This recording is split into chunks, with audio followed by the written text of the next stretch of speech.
Next, if I can bring your attention to the general consent calendar.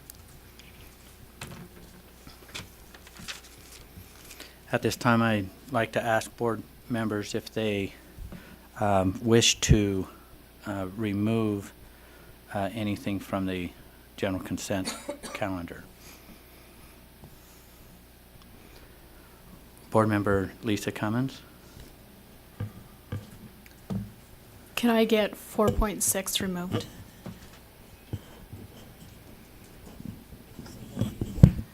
What it is? I'm sorry, 4.8, action approval to apply for Project Aware State Education Agency grant. Okay. Anything else, board members?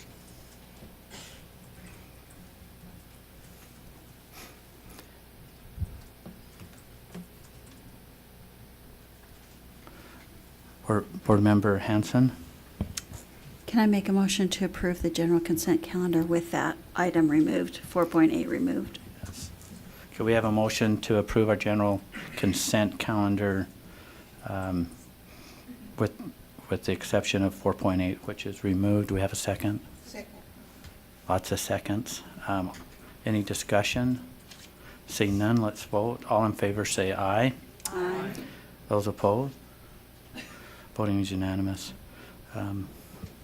Board member Lisa Cummings, would you like to speak to, do you have questions, or do you want to speak to 4.8? I hope I don't lose it. In light of what we just heard, and have been very sensitive to this information the last 24 hours, along with my own community. I am in the minority of concerns on how to address this. With this particular grant, when we talk about the purpose of this program is to build or expand the capacity of state education agencies and partnerships with state mental health agencies, increase awareness of mental health issues among school-aged children. These children are not at a mental capacity to understand what that means. Provide training for school personnel. As you can tell, school counselors are leaving. They do not have the capacity or a PhD level to handle what is going on. Connect school-aged youth who may have behavioral health issues in their families as needed. My community is in a crisis mode.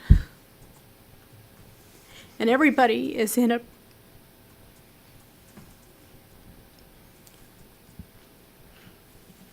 everybody's trying to do the best they can and try to act because they don't know what else to do. Because we're so ill-equipped. But what we've done is we've glorified something horrific. I attended last week a dance showcase, or no, it was a drama showcase of my sons at school. And one of them was a pantomime of suicide. Another high school danced out cutting and suicide. We are glorifying this. I cannot support ill-equipping our people with very minimal skills and expect our community as a whole to survive this.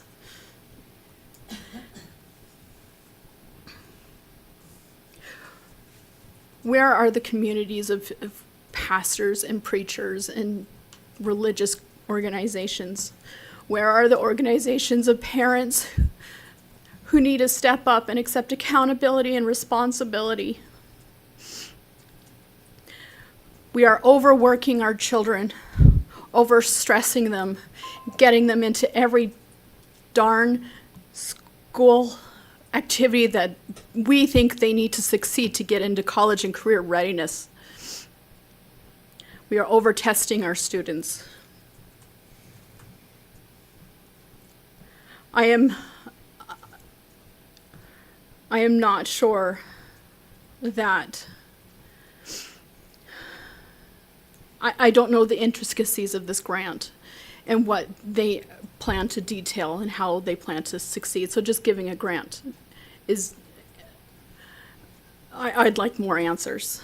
So if somebody who is a part of this grant could come forward and give me more answers.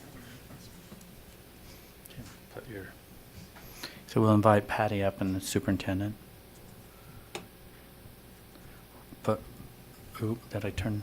Okay. Okay, I've got- So we actually, Lillian and her staff are headed to Harriman High this morning. So we want to excuse them. They're there to support the school. However, we did have a conversation with Lillian, and Deputy Norman can get into some of the details. The AWARE grant is a grant that helps connect families, schools to community resources. I think to Board Member Cummins' point, we can't expect a school counselor to have all the answers or to engage in therapy, and that's never been the role. But the awareness grant is to provide a training and make those very connections so that families and schools get the exact resources that they need. And Deputy Norman, I know you have probably more details about the grant. Hang on, let me turn this. There we go. Thank you. Deputy Superintendent Patty Norman. I apologize because I am not the spokesperson for this and know all of the details as Lillian and her staff do. But in responding to it this morning, she gave me some of the notes that go along with it. So in speaking to it, it really is about the training and the infrastructure and support that they're trying to figure out how to implement this with evidence-based practices. So there's 5 components to this grant that they're trying to do. One is to prioritize early identification and intervention for children, use telehealth and other technologies to increase access. Can I stop, if I may, Chair? Okay, yes, you may. That first point, if you could read that again. Yes, and this has been uploaded to board docs within the consent, and I'm pretty sure that, is this in there? Yeah, so that we I'm have reading it. from? And so Increase I'm reading awareness of from mental health page issues. 8. So I'm reading from page 8 that's been hopefully Okay. uploaded. No, Has that not been uploaded? no. Okay, so the first is to prioritize early identification and intervention for children. So is that through school counselors to be doing, so they're diagnosing? So, no. So what, the grant funds will actually go to 3 local, 3 LEAs. And with those 3, that'll be within 3 communities to partner within the project. And each LEA should demonstrate readiness and willingness to collaboratively work with the state partners on improving or expanding mental health related interventions and services across school-aged youth and family systems. So it's talking about building a comprehensive plan. So it's creating the infrastructure and learning and training. The other is to implement the ability to respond immediately to on-site through the employment of at least 1 mental health professional, or the other is to provide coordinated referral services and follow-up services to the community. And what is the level of professionalism? Is it master's, is it PhD, what level? I don't have that information, but I can get that to you. And I think it's a part of within the grant infrastructure and in creating it and really detailing it out. So there's some different things that I think as a board you could place parameters around, which is if with these grants to be able to set some parameters perhaps, and I'm speaking without really knowing everything, but that is something as a board that you can place some parameters yourselves on what that might look like within some of these things that are detailed out here. It's quite extensive, the type of information that will be attached with this. It goes to 15 pages. In spelling out what should happen. For example, to develop and implement a workforce development training plan to increase the mental health awareness and literacy of school staff, administrators, parents, and others who interact with school-age youth to recognize the signs and symptoms and mental illness and link them to appropriate services. So it's not having the staff be the ones providing the services, but perhaps being able to identify and provide links to those services to help expand that system of support going through. Okay. I have a couple, well, go ahead, Superintendent, and then there's a couple other questions or comments from board members. Yeah, I just, we have staff listening in, so they're just wanting to clarify that the partnership, this goes to your question, I think, which is a valid question.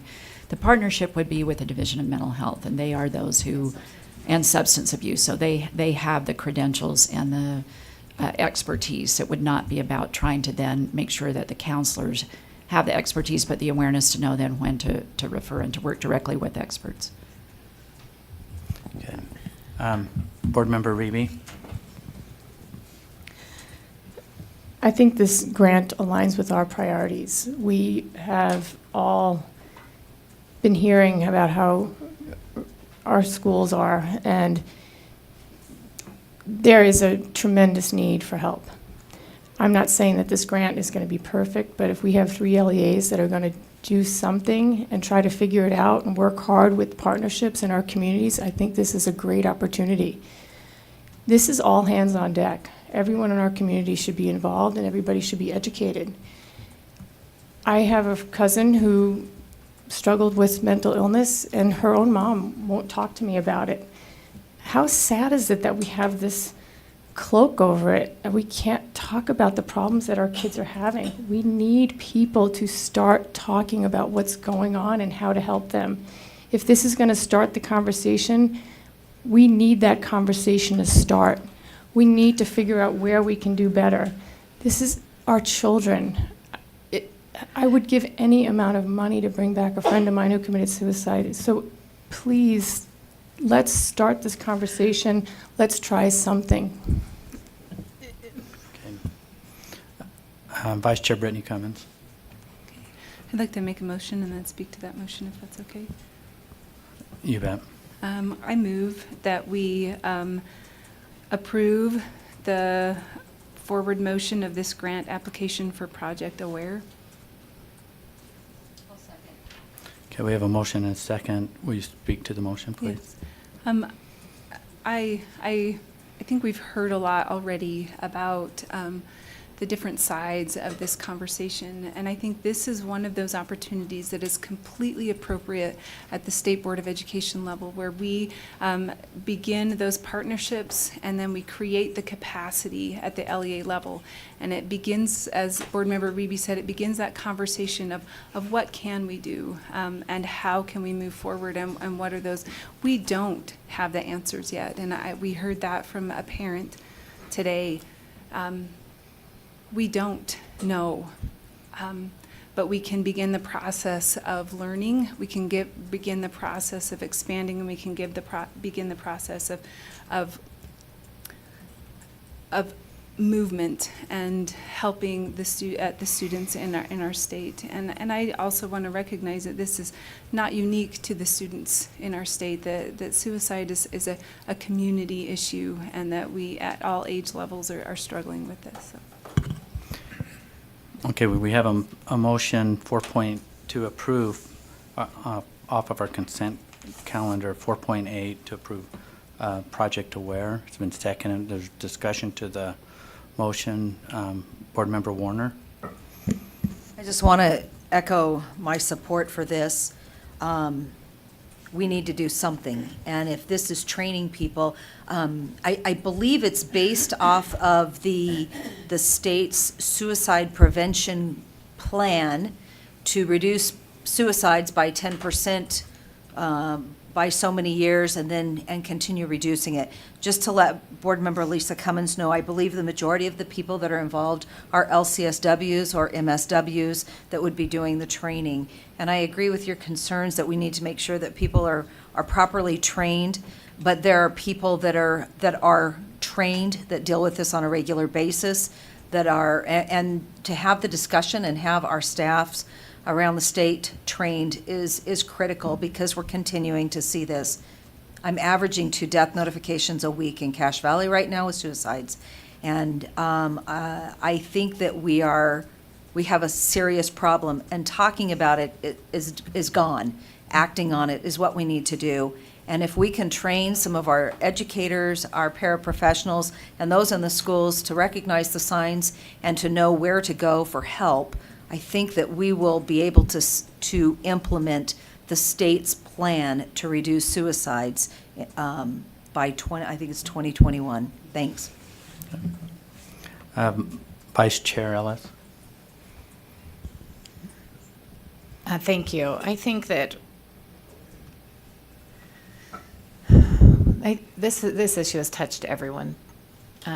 Personally, we all know someone or have someone close to us that has struggled with this, and it's a very personal and emotional topic. And I think that as we move forward, we need to be cautious, because I see this happen a lot when people sit on different sides of solutions, answers to problems, that they accuse the other side of not caring or having ill intent. And I just want to put out there that we need to recognize that although we may not all agree on the solutions to the problems, that we recognize the tremendous weight of the issue. I echo Board Member Cummins' concerns. This one, I mean, everyone, of making sure that we are not taking on, okay, let me just rephrase this. I feel like we are, as a state, looking to put Band-Aids on things instead of finding the root problem. And in a lot of ways, by the government trying to answer the call, we aren't able to address properly sometimes the root cause. And I personally feel that and this is a personal belief, that one of the root causes is that we have ejected God from the square, from the public square in a lot of instances, and we're not allowed to talk openly about our belief in a higher power sometimes. And so I have a concern when we look to the government to solve these problems, that it's often devoid of that element, which in my opinion is a crucial key component to finding the answers to these problems. I am going to vote in support of this because I want to move forward with finding answers and creating the opportunity for people to find resources. But I am not okay with continuing to move forward and thinking that this is the responsibility of the schools to solve this problem, because it's so much bigger than that. And when we try to identify the cause as one element, we're missing the ball. This is such a heavy, weighted topic. And I just want to put out my emotional plea to not push people out of the conversation because their opinion may be different, because all of the opinions are different. And anyways, that's kind of my plea, is that we let everybody come to the table and not push people out because their solution may look different. I have a huge concern that we are exacerbating the problem by looking to the schools to solve it. I know in one of the schools down in Alpine District, until they really brought in the parents and laid out everything on the table and put out the curriculum to be fully looked at, the problem continued to rise. We have got to stop looking to the government for solutions and making sure that we're going to the family to find and help, because that's where solutions really can be found. That's all. Board Member Gravitt. I just want to speak in favor of Board Member Cummins' motion. I understand that we can't do everything as a board, and I understand we have to be cautious, and we have to realize the root causes are complex. But in my philosophy, education's always a good thing, and we can do something, and we can start somewhere. And for somebody in the school, teachers are begging for training, teachers are begging for information, our students are begging for this, and if we don't do something, we have to do something, and this is something. So I'm voting in support of this motion. Okay, I'm not seeing any other comments to the motion, so I'll restate the motion and then we'll vote on it. The motion is to approve the consent item 4.8, Project Aware. Let's vote. All in favor say aye. Aye. Those opposed? Voting is unanimous. Thank you.